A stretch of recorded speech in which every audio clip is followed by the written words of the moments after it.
अस्ति भाति प्रिय सिंधु में नाम रूप जंजाल, लखित ही आत्म स्वरूप निज पै तत्काल निहाल. आपण परवा या मंगलाचरणाचा विचार केला होता. पान क्रमांक 2 वर इथं 2 जरी लिहिलं असं तरी 1 नंबर पान आहे. 1 नंबर पानावरचाच विचार चालू आहे. अहम ब्रह्मास्मि या वृत्ति से कार्य सहित अज्ञान की निवृत्ति और परमानंद की प्राप्ति होवे है, यह वेदांत का सिद्धांत है. अहम ब्रह्मास्मि, मीच ब्रह्म आहे अशा प्रकारचं ज्ञान. वृत्ती म्हणजे ज्ञान.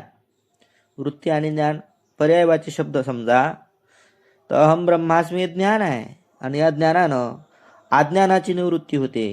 आणि कोणत्या अज्ञानाची निवृत्ती होते? अज्ञान आणि अज्ञान कार्य आहे जे अहंकार आदी.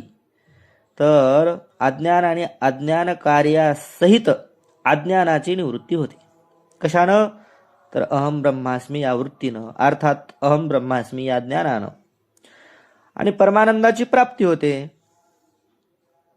हा वेदांताचा सिद्धांत है.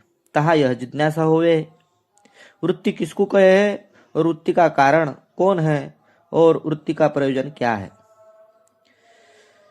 तर अहम ब्रह्मास्मि या वृत्ती से असं म्हटल्यानंतर वृत्ती म्हणजे काय, वृत्ती कशाला म्हणायचं, वृत्तीचं कारण काय आणि वृत्तीचं प्रयोजन, वृत्ती ही कशा करता असते, अर्थात वृत्तीचं फल.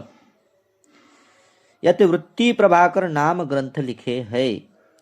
म्हणून हे सर्व कळण्याकरता आम्ही वृत्ती प्रभाकर नावाचा ग्रंथ लिहित आहोत. अंतःकरण का और अज्ञान का जो परिणाम सो वृत्ती कहे है.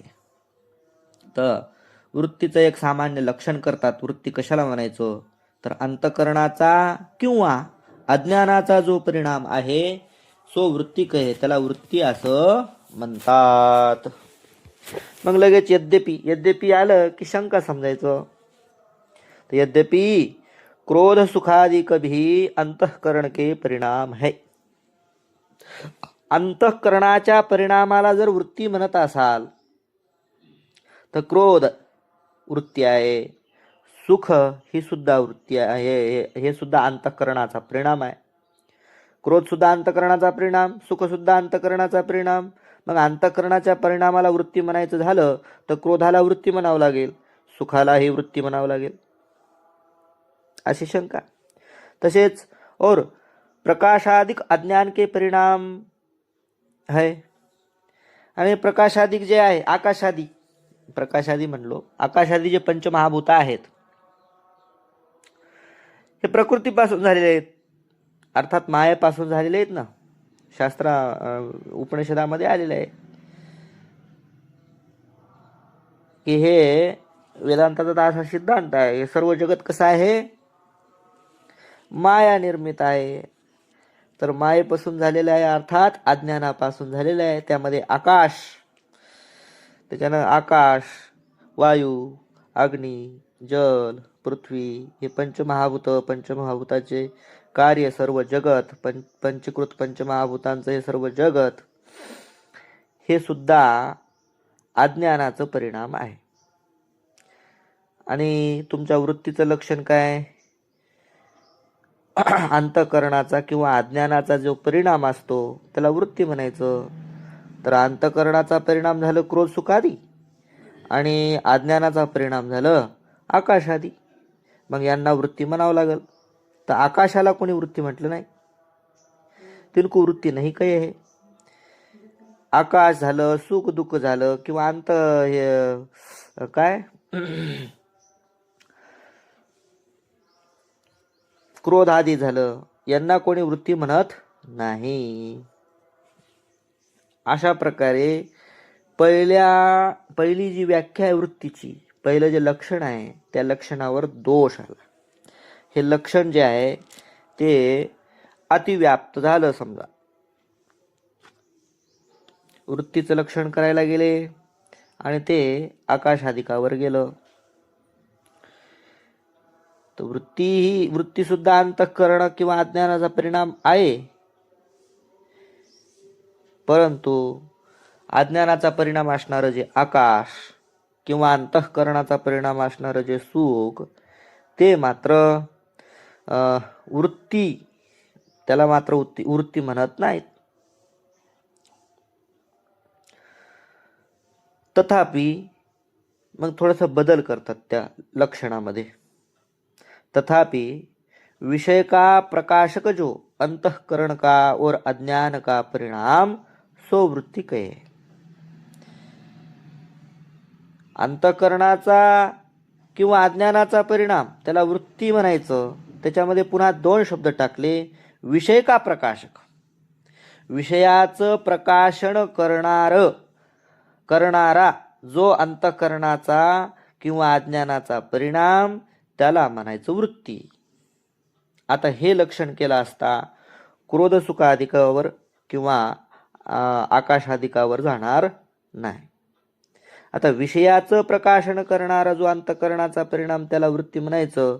तर मग विषयाचं प्रकाशन करणारं क्रोध आहे का? नाही.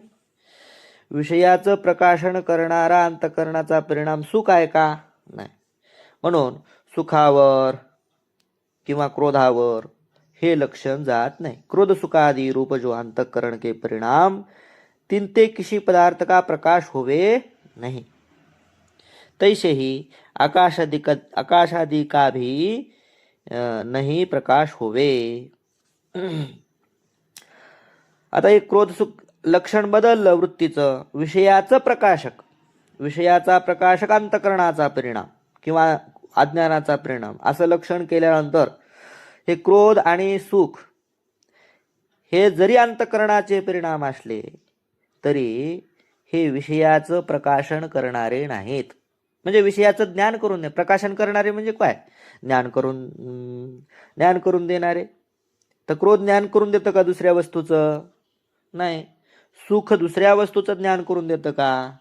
नाही. तसंच आकाशादिक सुद्धा दुसऱ्या वस्तूचं ज्ञान करून देतात का? नाही. भलेही हे अंतःकरणाचे किंवा अज्ञानाचे परिणाम असले तरी हे विषयाचं प्रकाशन करून देत नाहीत. आणि आमचं लक्षण वृत्तीचं असं आहे, विषयाचा प्रकाशक जो अंतःकरणाचा किंवा अज्ञानाचा परिणाम, त्याला वृत्ती म्हणायचं. मग या लक्षणात क्रोध सुखादी आणि आकाशादी बसत नाहीत. क्रोध सुखादी जो अंतःकरण के परिणाम, तीनते किसी पदार्थ का प्रकाश होवे नाही. कोणत्याही पदार्थाचा प्रकाश होत नाही, म्हणजे ज्ञान करून देत नाहीत हे क्रोध सुखादी. तसंच आकाशादि का भी नहीं प्रकाश होवे है.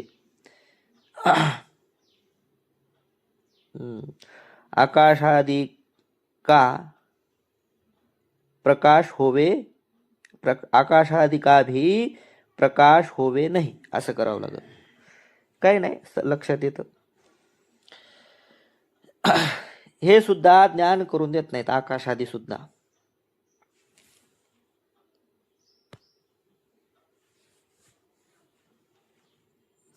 चला, या ते वृत्ती नहीं किंतु ज्ञान रूप परिणाम ते प्रकाश होवे है, ताहे को वृत्ती कहे है.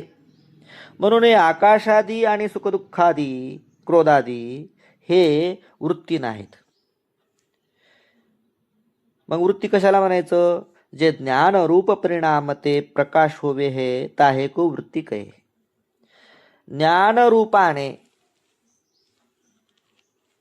ज्ञानरूप जो परिणाम आहे अंतःकरणाचा किंवा अज्ञानाचा, ज्याद्वारे ज्ञान होतं ना, परिणाम ते प्रकाश होवे है. ज्ञानरूप परिणामाने म्हणजे ज्ञान होतं, ज्याच्याद्वारे ज्ञान होतं होवे हे, ताहे को वृत्ती कहे, त्यालाच वृत्ती असं म्हणायचं. यद्यपि सुख दुख काम तृप्ति क्रोध क्षमा धृति अधृति लज्जा और भयादिक जितने अंतःकरण के परिणाम हैं, तीन सर्व को अनेक स्थानों में वृत्ति शब्द से व्यवहार लिखा है. अनेक ठिकाणी सुख झालं, दुःख झालं, काम झालं, तृप्ती, क्रोध, क्षमा, धृती, अधृती, लज्जा, भय इत्यादिकांना अंतःकरणाचा परिणाम अनेक ठिकाणी म्हटलेलं आहे. म्हणजे अंतःकरणाचा परिणाम आणि याला वृत्ती या शब्दाने यांचा व्यवहार केलेला आहे. सुखाला कुठं वृत्ती म्हणलेला आहे, दुःखाला कुठं वृत्ती म्हटलेला आहे, क्रोधाला कुठं वृत्ती म्हटलेला आहे.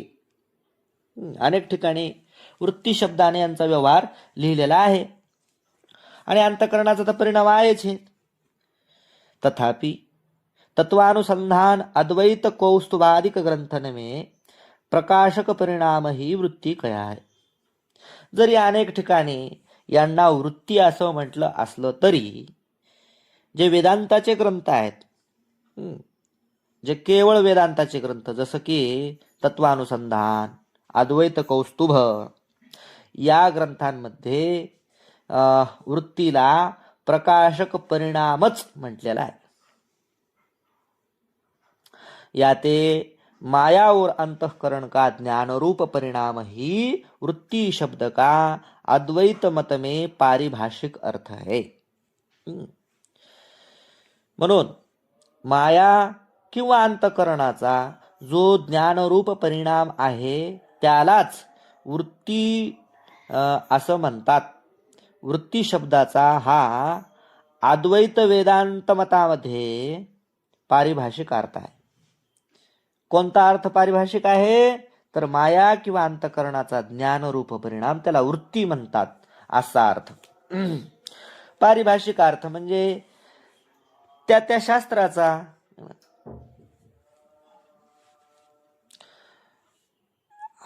या अर्थाने हा बोध व्हावा, फक्त ते त्या शास्त्राकरता असतं.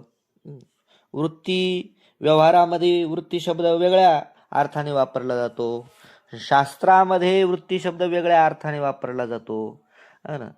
आणि त्यातले त्यात पुन्हा न्यायशास्त्रामध्ये वृत्ती शब्द वेगळ्या अर्थाने वापरला जाईल, वेदांत शास्त्रामध्ये वृत्ती शब्द वेगळ्या अर्थाने वापरला जाईल.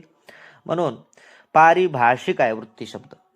पारिभाषिक म्हणजे त्या त्या शास्त्रामध्ये तसा तसा अर्थ घ्यायचा, अन्यत्र कुठं त्या अर्थाने तो शब्द वापरता येणार नाही. ठराविक त्याच अर्थाकरता तो ठराविक त्या शास्त्रामध्ये, त्याला म्हणायचं पारिभाषिक. तर वृत्ती शब्द पारिभाषिक आहे वेदांत शास्त्राचा. पारिभाषिक म्हणजे कसा, याचा अर्थ वेदांत शास्त्रामध्ये असाच होणार. कसा? अंतःकरणाचा किंवा अज्ञानाचा जो ज्ञानरूप परिणाम त्याला वृत्ती म्हणतात. सो वृत्ती दो प्रकार का है, तो वृत्ती ज्ञान, ती जे वृत्ती ज्ञान आहे ते दोन प्रकारचं आहे. एक प्रमारूप और दूसरा अप्रमारूप है. वृत्ती ज्ञान दोन प्रकारचं. कोणतं? एक प्रमारूप वृत्ती ज्ञान आणि दुसरं अप्रमारूप वृत्ती ज्ञान. प्रमाणजन्य ज्ञान को प्रमा कहे है. प्रमाणजन्य ज्ञानाला प्रमा असं म्हणायचं. प्रमाणजन्य म्हणजे प्रमाणापासून उत्पन्न होणारं जे ज्ञान त्याला म्हणायचं प्रमा. प्रमाणजन्य, प्रमाणापासून उत्पन्न होणार, जन्य म्हणजे उत्पन्न होणार. प्रत्यक्ष प्रमाण, अनुमान प्रमाण, शब्द प्रमाण, उपमान प्रमाण, या प्रमाणांपासून जे ज्ञान उत्पन्न होतं त्याला प्रमा असं म्हणायचं. तासे भिन्न को अप्रमा कहे. आणि जे प्रमाणजन्य नाही, प्रमाणापासून उत्पन्न होत नाही परंतु ज्ञान आहे, त्याला अप्रमा म्हणायचं. प्रमाज्ञान यथार्थ ही होवे. जे प्रमाणांपासून ज्ञान होतं ते यथार्थच होतं. और अप्रमाज्ञान दो प्रकार का. जे प्रमाणापासून होणारं ज्ञान ते यथार्थ आहे, खरं आहे. आणि अप्रमेयमध्ये पुन्हा दोन प्रकार आहेत. अप्रमेयमध्ये दोन प्रकार कोणते? एक यथार्थ है और दूसरा भ्रम है. यथार्थ अप्रमा आणि दुसरी आहे अयथार्थ अप्रमा, त्यालाच भ्रम असं आपण म्हणतो. अप्रमा म्हणजे प्रमाणांपासून उत्पन्न न होणार, आणि प्रमा म्हणजे प्रमाणांपासून उत्पन्न होणार. तर अप्रमेयमध्ये दोन प्रकार, यथार्थ अप्रमा आणि दुसरी भ्रम. दोषजन्य को भ्रम कहे हे. दोषजन्य, जसं प्रमाणजन्य ज्ञानाला प्रमा म्हणतात, तसं दोषापासून उत्पन्न होणारं जे ज्ञान आहे त्याला भ्रम म्हणतात. और दोषजन्य न होवे किंतु इंद्रिय अनुमानादिक प्रमाणते अथवा और किसी कारण ते होवे सो यथार्थ कहे है. जे दोषजन्य नाही, दोषापासून उत्पन्न होणार झालेलं नाही, किंतु इंद्रियादिकापासून म्हणजे प्रत्यक्ष ज्ञान किंवा अनुमानादिक प्रमाणते, प्रत्यक्ष अनुमानादिक प्रमाणाने अथवा किसी कारण ते होवे, किंवा याच्या अतिरिक्त कोणत्या कारणाने जे ज्ञान झालं असेल सो यथार्थ कहे, ते यथार्थ ज्ञान आहे. म्हणजे प्रमाणापासून होवो किंवा प्रमाणापासून न हो, जर त्याच्यामध्ये दोष नसेल तर ते ज्ञान यथार्थ असतं. यथार्थ ज्ञानाचं लक्षण एवढंच नाही की प्रमाणांपासून उत्पन्न होतं जे ज्ञान त्यालाच फक्त यथार्थ म्हणायचं असं नाही. ते प्रमाणांपासून हो, आगर कशापासून पण हो, पण ते ज्ञान, त्या ज्ञानामध्ये दोष नसला पाहिजे किंवा दोषजन्य ते ज्ञान नसलं पाहिजे, ते यथार्थ असतं. जैसे शुक्ति में रजत का ज्ञान सादृश्य दोषजन्य है, या ते भ्रम आहे. शुक्तीच्या ठिकाणी रजताचं ज्ञान होतं. शुक्ती शिंपलं, आणि शिंपल्याच्या ठिकाणी दुपारच्या वेळेस उन्हामध्ये चांदी असल्याचा भ्रम होतो. का होतो? कारण त्याच्यामध्ये दोष आहे. कोणता दोष आहे? सादृश्य दोष आहे. सादृश्य दोषजन्य असल्यामुळं ते ज्ञान भ्रम आहे. शुक्तीच्या ठिकाणी चांदीचं ज्ञान. मिश्री में कटुता का ज्ञान पित्त दोषजन्य है. मिश्री म्हणजे खडीसाखर, आणि खडीसाखर कटू लागती म्हणजे कडू लागते. कधी कडू लागते? पित्त दोषजन्य, पित्त झाल्यामुळं. मग पित्तदोषापासून हे ज्ञान उत्पन्न झालेलं आहे. कोणतं ज्ञान? खडीसाखर कडू लागते हे ज्ञान, कटुतेचं ज्ञान, म्हणून भ्रम है. चंद्र में लघुता का ज्ञान और अनेक वृक्षों में एकता का ज्ञान दूरता रूप दोषजन्य है, या ते भ्रम है.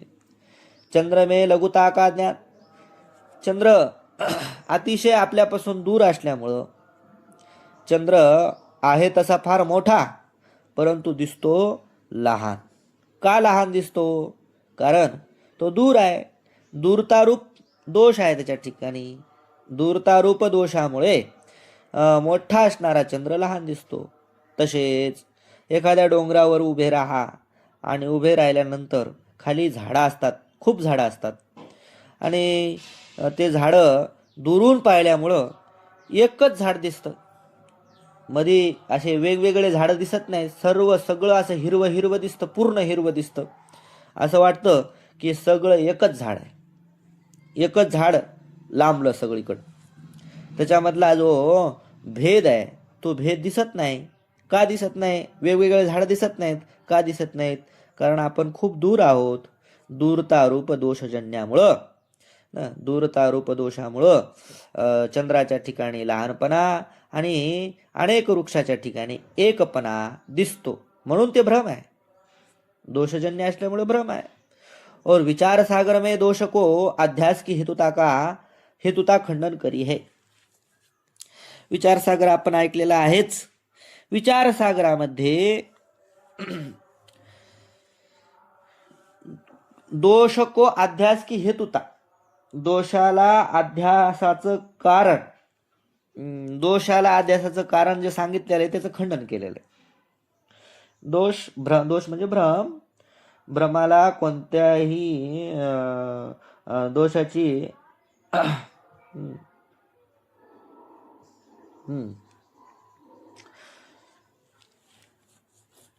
जेव्हा भ्रम होतो, अध्यास म्हणजे भ्रम, जेव्हा भ्रम होतो तो भ्रम होण्याकरिता कोणत्या दोषाची गरज नाही. अशा प्रकारे दोषाचं खंडन सुद्धा विचारसागरामध्ये केलं होतं. पण त्याचा अभिप्राय असा आहे, ताका हा अभिप्राय प्रमाता प्रमाण प्रमेय के तिन्ही दोष अध्यास के हेतु नहीं, कोई दोष होवे तो अध्यास होवे. हे तिथं आम्हाला सांगायचं असं होतं की 3 दोष असले म्हणजेच अध्यास होतो असं नाही. प्रमात्याच्या ठिकाणी दोष असावा, प्रमाणाच्या ठिकाणी दोष असावा, तसेच प्रमेयाच्या ठिकाणी दोष असावा. 3 दोष असले म्हणजेच अध्यास होतो असं नाही. या तिन्हीपैकी एक जरी दोष असला तरी अध्यास होतो म्हणजे भ्रम होतो, हे आम्हाला तिथं सांगायचं होतं. म्हणून आम्ही दोषाचं खंडन केलं. और सर्वदोष के अभाव ते जो अध्यास का आहे सो प्रौढीवाद से कया आहे. आणि तिथं हे सुद्धा सांगितलं कोणताच दोष नसला तरी अध्यास होऊ शकतो असं जे म्हटलेलं आहे ते प्रौढीवादानं सांगितलेलं आहे. प्रौढीवादानं म्हणजे आपलं सिद्ध करण्याकरता बरोबरी रेटून नेण्याला. तर प्रौढीवादानं सांगितलं ते खरं नसतं. पुढच्याचं खंडन करण्याकरता कधी कधी प्रौढीवादानं बोलावं लागत असतं.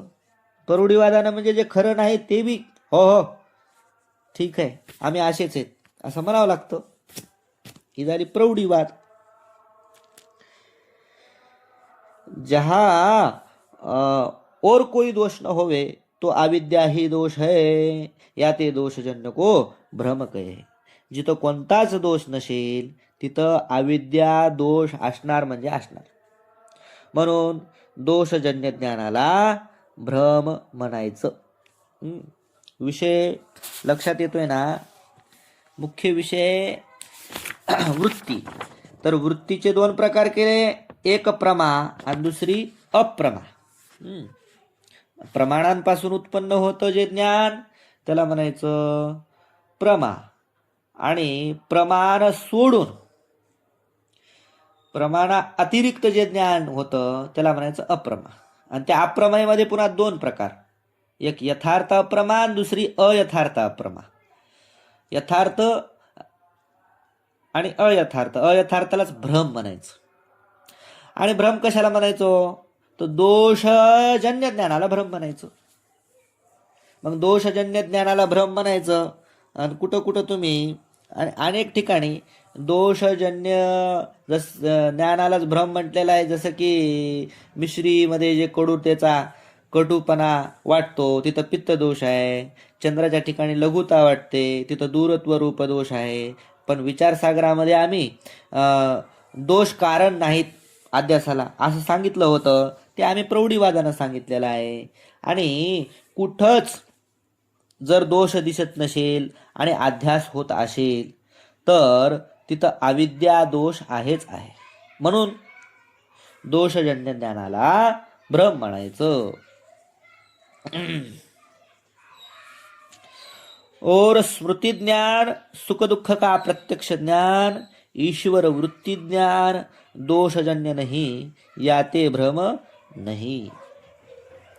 पाहता स्मृती ज्ञान आहे, पुन्हा सुखदुःखाचं प्रत्यक्ष ज्ञान आहे, ईश्वर वृत्ती ज्ञान है ना, ईश्वराच्या ठिकाणी असणारं जे ज्ञान आहे हे दोषजन्य नाही. यांच्या ठिकाणी कोणताच दोष नाही.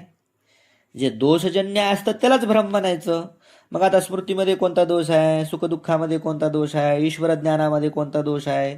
दोषजन्य नसल्यामुळं यांना भ्रम म्हणता येत नाही. और प्रमाणजन्य नाही आहे आणि कोणत्या प्रमाणापासून उत्पन्न होत नाही. स्मृती ज्ञान कोण्या प्रमाणापासून उत्पन्न होतं, सुखदुःखाचं ज्ञान कोण्या प्रमाणापासून उत्पन्न होतं. ईश्वराच्या ठिकाणी ईश्वर सर्वज्ञ आहे की नाही, मग ईश्वराला जे ज्ञान आहे ते कोण्या प्रमाणापासून उत्पन्न आहे, म्हणून प्रमाणजन्य नाही. हे दोषजन्य नसल्यामुळं भ्रम नाही आणि प्रमाणजन्य नाही, या ते प्रमा नाही, म्हणून ह्यांना प्रमा बी म्हणता येत नाही. ईश्वर ज्ञान जे आहे त्याला प्रमाही म्हणता येत नाही. किंतु भ्रमप्रमाशे विलक्षण आहे.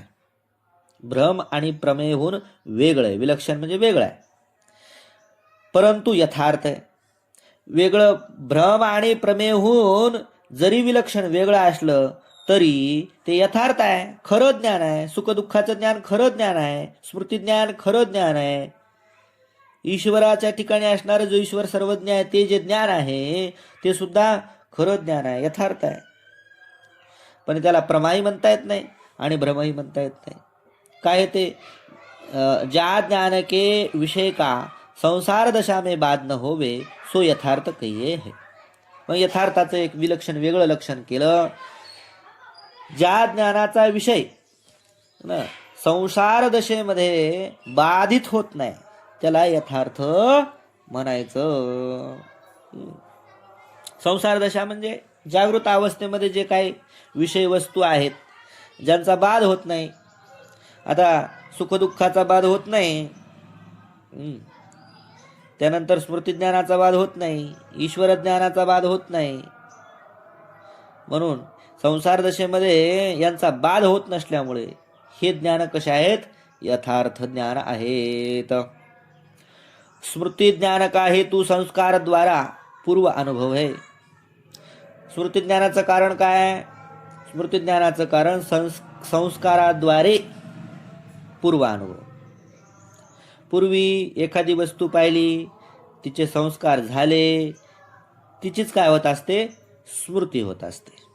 म्हणून स्मृती ज्ञानाला कारण कोण आहे, पूर्वानुभव आहे.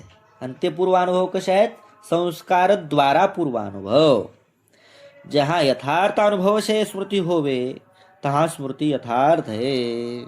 जिथं यथार्थ अनुभवाने स्मृती होते त्याला यथार्थ स्मृती म्हणायचं.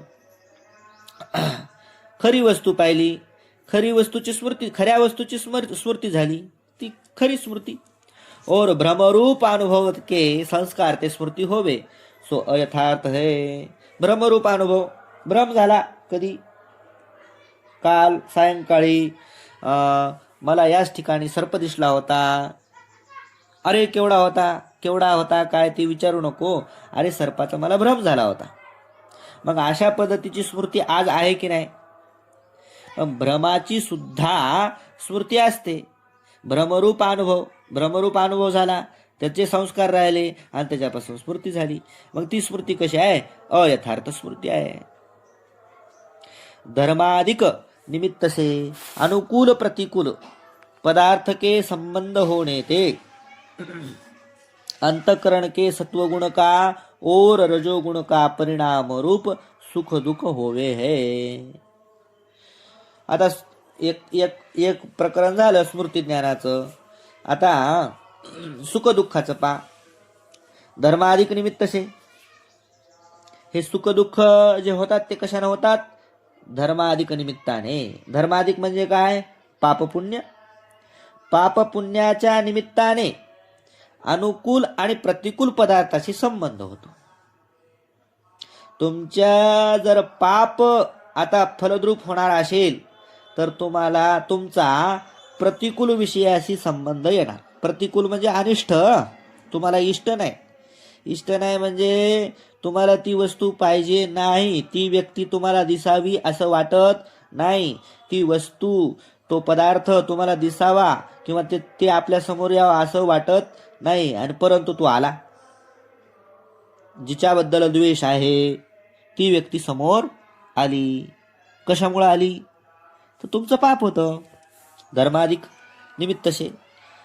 धर्माधिक या शब्दाचा अर्थ अधर्माधिक. अधर्म म्हणजे काय, पाप. त्या पापामुळं प्रतिकूल पदार्थाशी संबंध होतो. आणि प्रतिकूल पदार्थाशी संबंध झाला की अंतकरण का सत्वगुण और रजोगुण परिणामरूप दुःख होवे. तर प्रतिकूल पदार्थ जर समोर आला तर रजोगुणाचा परिणाम दुःख होणार. आणि अनुकूल, आता तुम्हाला वस्तू इष्ट आहे ना, प्रत्येकाला इष्ट आहे. संसारिक लोक असले की त्यांना पैसा दिसला की फार आनंद होतो. पैसा हे अनुकूल विषय. मग कोण्या का निमित्तानं जर आपल्यासमोर पैसा आला आणि सांगितलं हा पैसा तुमचा आहे किंवा हे सोनं तुमचं आहे, तर विषय कसा आहे, अनुकूल आहे. मग हा अनुकूल विषय कशामुळे आला हो समोर तुमच्या? तर तुमचं पुण्य आहे. त्या पुण्यामुळं अनुकूल विषय समोर येतो आणि अनुकूल विषय समोर आला की अंतःकरणाचा जो सत्वगुण आहे त्या सत्वगुणाचा परिणाम सुख होतं.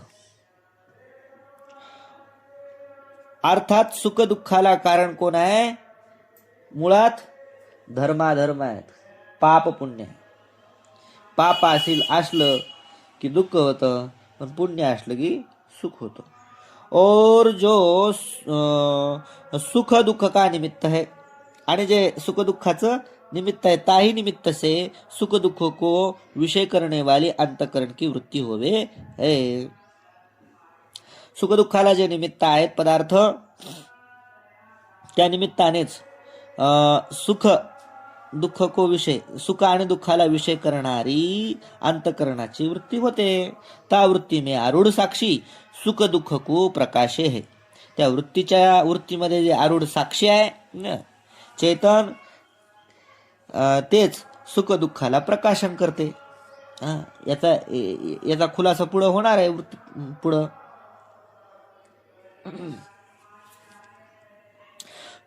सुखाकार दुःखाकार अंतःकरण की वृत्ती प्रमाणजन्य नाही. सुखाकार किंवा दुःखाकार जी अंतःकरणाची वृत्ती आहे ती कोण्या प्रमाणापासून उत्पन्न झाली? कोणत्याच प्रमाणापासून उत्पन्न झाली नाही.